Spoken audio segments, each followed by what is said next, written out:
دوسری روایت جامع ترمذی جلد نمبر 2 صفحہ نمبر 14 باب ما جاء فی رحمت الناس، نبی کریم صلی اللہ علیہ وسلم نے ارشاد فرمایا ارحموا من فی الارض یرحمکم من فی السماء، زمین والوں پہ تم رحم کرو، جو آسمان میں ہے وہ تم پہ رحم کرے گا۔ اسی طرح حدیث نمبر 3 جامع ترمذی جلد نمبر 2 صفحہ نمبر 370 سورہ حدید کی تفسیر کتاب نبی کریم صلی اللہ علیہ وسلم کا ارشاد امام ترمذی رحمہ اللہ نقل فرماتے ہیں لو انکم دلیتم بحبل الی الارض السفلی لہبط علی اللہ، اگر تم کوئی ایک رسی نیچے والی زمین تک پھینکو تو وہ رسی بھی اللہ کی ذات تک جائے گی۔ معلوم ہوا کہ محض یہ عقیدہ رکھنا کہ اللہ رب العزت آسمان، اللہ رب العزت عرش پر ہے، یہ اہل سنت والجماعت عقیدہ نہیں۔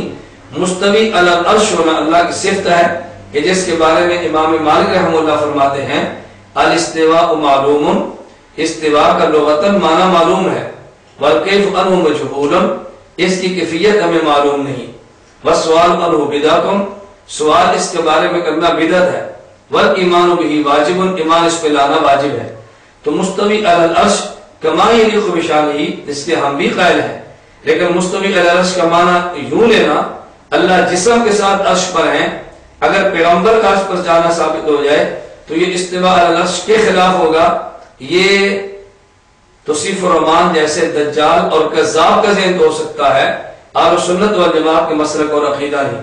اس لیے مولانا طارق جمیل دامت برکاتہ کی گفتگو قرآن و سنت کے موافق، صحابہ کرام رضی اللہ عنہم اجمعین کے ارشادات کے موافق ہے، اور ان پہ طرز کرنا گویا قرآن پہ طرز کرنا ہے، ان پہ طرز کرنا گویا حدیث پیغمبر پہ طرز کرنا ہے، اور ان پہ اعتراض کرنا ان مواضع میں گویا کہ حضرات صحابہ کرام رضی اللہ عنہم اجمعین کی رائے پر اعتراض کرنا ہے۔ اور جو شخص صحابہ کو نہ مانے، صحابہ پر اعتراض کرنا اس کی عادت ہو، نبوت کو بے ادبی کے ساتھ بلانا اس کو ذوق ہو، اگر ایسا شخص مولانا طارق جمیل صاحب جیسے شخص کے بارے میں کوئی نزیبہ جملہ کہہ بھی دے، ہم اس کے کذب، دجل اور عقلی حماقت پر معمول کر کے اس کے لیے دعا کریں گے، اللہ رب العزت ایسے شخص کو عقل بھی عطا کرے، اللہ اس کو ہدایت بھی عطا فرمائے۔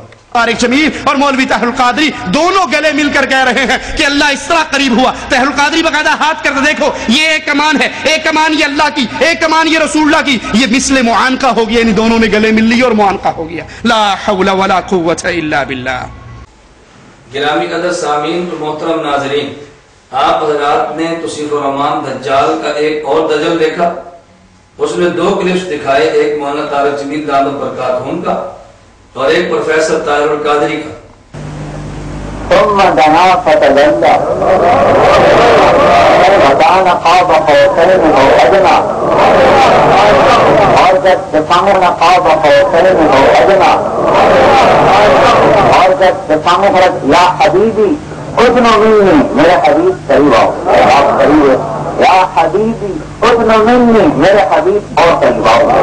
پھر تیسری مرتبہ یا حبیبی، اے میرے حبیب ادن منی، میرے قریب آؤ۔ عرش کے اوپر کے پردے جو 70,000 بھی چاک ہو گئے، اور اللہ اپنے سامنے 3 مرتبہ قریب کر کے یہ خطاب فرما رہے، تو کتنی پرواز ہوگی اس نبی کی بھائی۔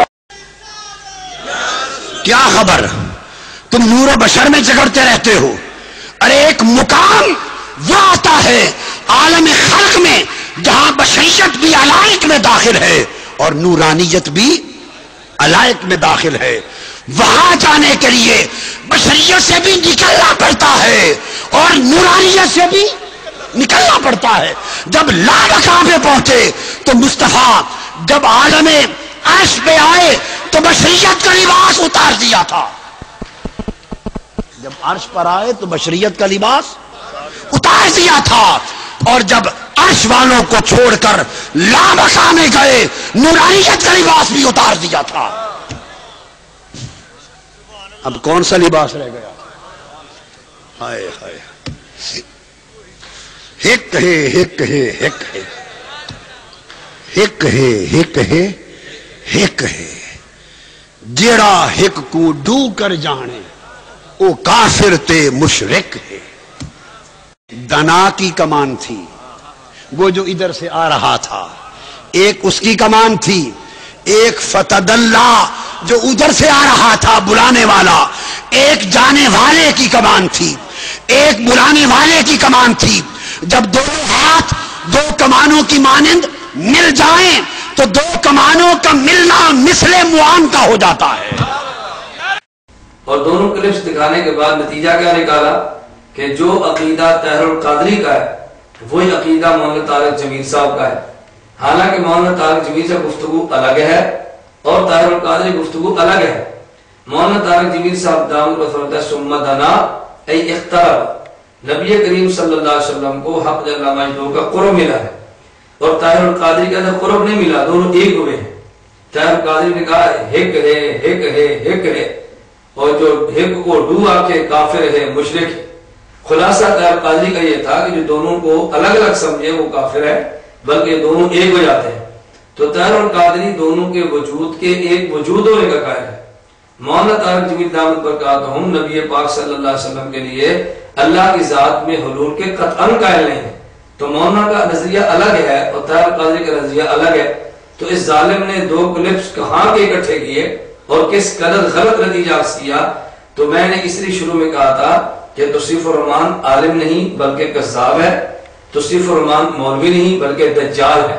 اس کے دجل سے اللہ پوری امت کو محفوظ فرمائے، اس کے کذب اور شر سے خدا پوری امت مسلمہ کو محفوظ رکھے۔